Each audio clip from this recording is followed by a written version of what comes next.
بسم اللہ الرحمن الرحیم، السلام علیکم۔ میں ہوں ڈاکٹر ایم جے خان، آپ دیکھ رہے ہیں میرا یوٹیوب چینل پاکستان پولیٹکس ہلچل۔ آپ میرے چینل کو لائک کریں، سبسکرائب کریں اور شیئر کرنا نہ بھولیں اور کمنٹ ضرور کیا کریں۔ آج میں آپ کے لیے خبر لے کے آیا ہوں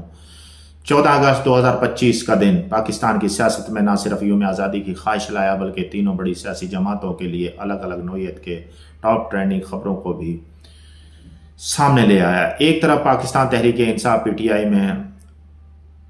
اسمبلی بائی کاٹ کے معاملے پر اندرونی اختلافات کی خبریں سیاسی منظرنامے کو ہلا رہی ہیں، دوسری طرف پاکستان مسلم لیگ نے گیلپ سروے میں مثبت عوامی اور تجارتی تاثر حاصل کر کے حکومتی پالیسیوں کی کامیابی کا جھنڈا بلند کر دیا ہے، اور تیسری طرف پاکستان پیپل پارٹی نے پاکستان اور انڈونیشیا کے درمیان آزادی کی مشترکہ تقریب میں تعلقات مضبوط کرنے کے وعدے کے ساتھ بین